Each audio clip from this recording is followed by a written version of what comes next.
West ইন্ডিজকে 5 উইকেটে হারিয়ে India চলে গেল সেমিফাইনালে। 2016 সালে ইন্ডিয়াকে হারিয়ে ওয়েস্ট ইন্ডিজ গিয়েছিল ফাইনালে। 2026 সালে ওয়েস্ট ইন্ডিজকে হারিয়ে ইন্ডিয়া চলে গেল সেমিফাইনালে এবং 10 বছর পরে যেন আমাদের বদলাটা পূরণ হলো। কিন্তু দুর্ভাগ্যবশত সেদিন ইন্ডিয়া করেছিল 195 রান, আজ ওয়েস্ট ইন্ডিজ করলো 195 রান, মানে একেবারে সেম টু সেম। শুধুমাত্র সেদিন ইন্ডিয়া আগে ব্যাট করেছিল, আজকে ওয়েস্ট ইন্ডিজ আগে ব্যাট করেছিল। টসে জিতেই প্রথমে ইন্ডিয়া ফিল্ডিং নেয় এবং ওয়েস্ট ইন্ডিজ ব্যাটিংয়ে মানে ওয়েস্ট ইন্ডিজের দুই ওপেনিং ব্যাটসম্যান শে হোপ এবং রোস্টান চেজ। ক্যাপ্টেন শে হোপ ছিল আজকে ইন্ডিয়ার আন্ডার কভার এজেন্ট, যে কিনা ওয়েস্ট ইন্ডিজের ড্রেস পরে ওয়েস্ট ইন্ডিজের ক্যাপ্টেন করেছে, কিন্তু সাপোর্ট করেছে তিনি ইন্ডিয়াকে এবং জিততে সাহায্য করেছে ইন্ডিয়াকে, কারণ তিনি 33 বলে 32 রান করেছে। এছাড়া আর কোনো ওয়েস্ট ইন্ডিজ ব্যাটারি আজকে কিন্তু টুকটুক টুকটুক করেনি। সেখানে Roston Chase 40 run, Shimron Hetmyer 28 run, 36 run সেখানে জেসন হোল্ডার এবং রবম্যান পল, মানে প্রতিটা ব্যাটসম্যান ওয়েস্ট ইন্ডিজের আজ যেন নিজের 100% দিয়ে খেলেছে। এবং যেখানে একটা সময় ওয়েস্ট ইন্ডিজ ফেসে গিয়েছিল, 13 ওভার 14 ওভারের মধ্যে 113 রান ছিল, সেখান থেকে আচমকাই তারা নিয়ে আসে তাদের স্কোর বোর্ডটাকে 195 রানে এবং 196 রানের টার্গেট দেয়। যেখানে বোলিংয়ে সব থেকে ভালো বলে করেছে শুধুমাত্র জসপ্রীত বুমরা, যে কিনা 4 ওভারে 36 রান দিয়ে 2 উইকেট নিয়েছে।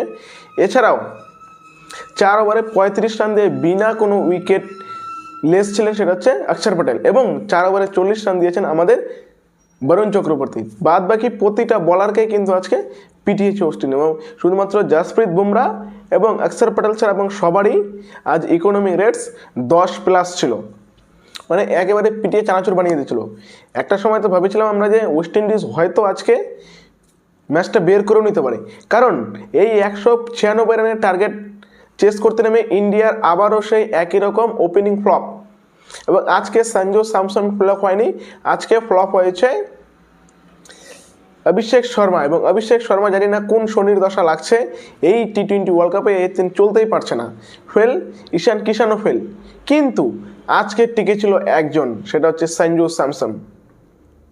আর ইন্ডিয়ান ক্রিকেটে সেঞ্চুরির থেকে 97 রান বেশি ইম্পর্টেন্ট, সেটা গৌতম গম্ভীরের 2011 হোক বা আজকে সঞ্জু স্যামসনের এই 97 রান ইনিংস হোক। একমাত্র ব্যাটসম্যান যেটা কিনা সঞ্জু স্যামসন, এবং ওয়েস্ট ইন্ডিজকে আজকে সেমিফাইনালে না যাওয়ার বা সেমিফাইনালকে যেতে না দেওয়ার পিছনে একমাত্র ঢাল হয়ে দাঁড়িয়েছিল, সেটা হচ্ছে সঞ্জু স্যামসন ইন্ডিয়া টিমের। তাছাড়া কোনো ব্যাটসম্যান কিন্তু সেইভাবে দাঁড়াতে পারেনি। সঞ্জু স্যামসনই ছিল ইন্ডিয়া টিমের একমাত্র সৈনিক, যে কিনা শেষ পর্যন্ত, শুরু থেকে শেষ পর্যন্ত লড়েছে এবং 97 রানে ইনিংস খেলেছে, এবং ইনিংস খেলে তিনি টিমকে জিতিয়েছে এবং টিমকে সেমিফাইনালে নিয়ে গেল।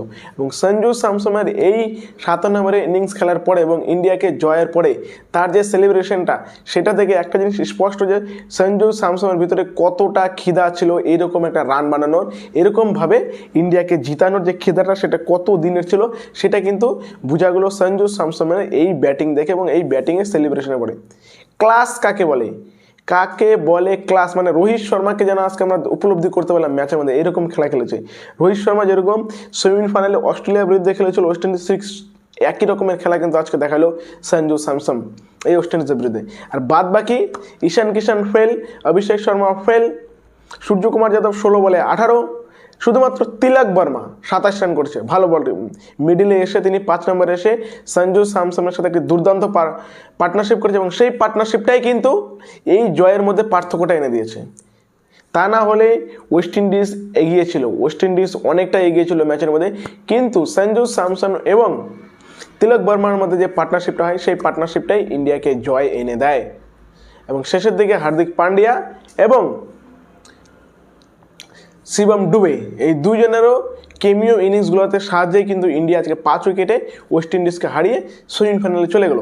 এবং ইন্ডিয়া সেমিফাইনালে মুখোমুখি হবে ইংল্যান্ডের। কে আজকের এই ম্যাচটি দেখেছো, কে সঞ্জু স্যামসনের ব্যাটিংটা উপলব্ধি করেছো, কে সঞ্জু স্যামসনের ব্যাটিংটাতে মজা পেয়েছো, তাদেরকে অবশ্যই কমেন্ট করে জানাবা। আর চ্যানেলে নতুন হলে চ্যানেলকে সাবস্ক্রাইব করবা এবং ভিডিওটা ভালো লাগলে একটি লাইক করবা। ধন্যবাদ।